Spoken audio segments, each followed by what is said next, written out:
Hello, I'm back. I just want to thank everyone for watching the last video I did. Um, I want to apologize because sometimes I come off a little too salesy, right? I mean, that's what I'm here to do, right? Sell our products. So uh, for TrueScore, but I want to let you know that everyone at TrueScore, um, from the top down, Jen, who's the engineer who invented the systems, myself, Janice is the person that kind of manages everything, uh, everything from sales to even our events. Um, James, who's our tech support, and he's in the back. He fixes the transmitters. All of us, we're all black belts. We've all competed. So just so you know, it's not all about sales. I want to apologize. Sometimes I come off too salesy, but anyway, we really do care about our products. And because of that, I wanted to skip all the sales stuff this week and show you the electronic headgear. There was two types. First type was this one. Looks like a regular headgear. It's pretty light. We put these circles on it so you feel better about paying more money for it. On the inside, oh, I don't know if you can see it. There we go. Right in there is where you put the transmitter, and then after it's the same deal. You just plug it right in over there, and then from there, just close it, and you're ready to go. We used this particular model at the U.S. Open. We did good, and at the Swedish Open as well. They were testing accuracy, how many kicks were hit, how many were missed. And our accuracy rating for the headgear was 99.73%, which means it performs better than our chest gear. So anyway, I wanted to show you a sneak peek. There's another model of headgear we were thinking about coming up with. This one, as you can see, it comes at the side. It comes up around your cheek a little bit more. Obviously, the front completely different. Comes down. We're gonna do a hybrid between the two. We're gonna keep this idea in mind. It'll look more like our standard WTF competition headgear. The only difference is we will put the dots on it, so you can tell the difference just from a distance, whether it's regular headgear or electronic. So those are. I figured I'd give you a sneak peek. We've done, like I said, a test at the U.S. Open, WTF test at the Swedish Open. Things are really moving strong. It looks like, I mean, no guarantees. We really expect our headgear to be WTF approved. The accuracy is just phenomenal. And a lot of people, you know, you hear them all the time, right? They say, oh, what about a kick here?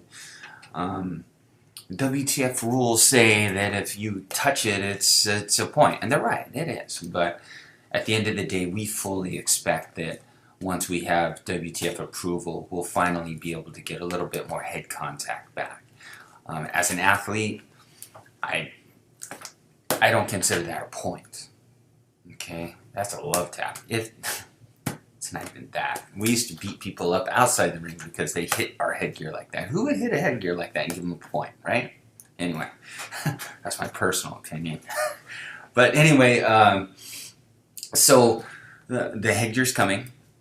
We fully anticipate that once we get approval, that the WTF will come in and, you know, they'll set a certain threshold, whatever that threshold is.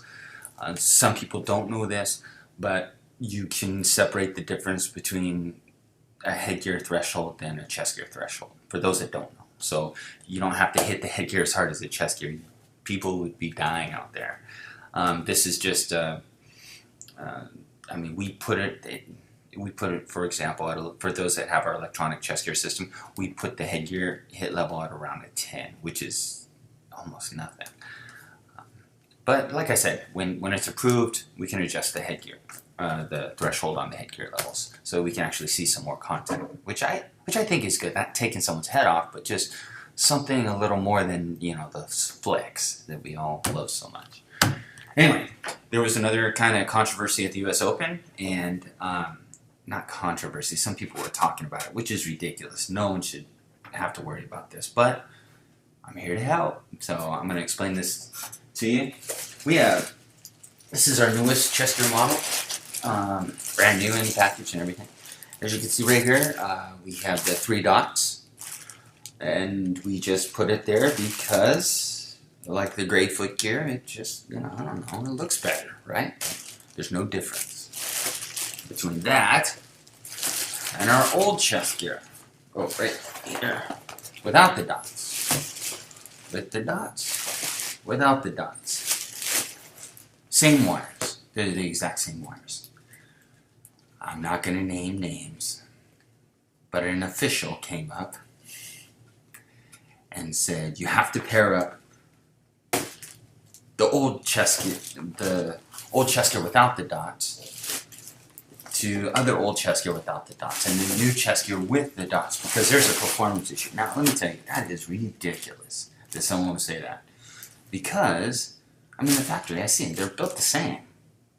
They are. And for someone to tell the manufacturer that he doesn't know what's in his own Chestgear, that's ridiculous. That upset me. Anyway, I thought I'd get that off my chest. So, they perform the same. They're the same wire, same manufacturing. Now, granted, Chestgears, they break from time to time. I mean, shoot, you put those things on, you pound on each other. The wires inside are they're not as big as coax. They're about as big as your shoelace, but they're as strong as coax wire. That's basically what it is. So they're robust, but over time, any wire, if you're gonna hold your Chestgear out and then just slam it, it's gonna break. So, and we have warranties for that.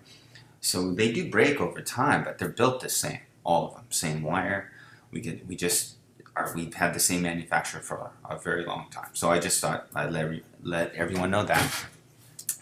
And one other thing, what started a lot of people, where I noticed on Facebook, like Coach's Edge and USAT Edge and everything like that, I see there's a lot of controversy on what happened at the US Open as far as one of the players, I'm not going to get into names, but one of the countries there came in and there was a footgear that was altered.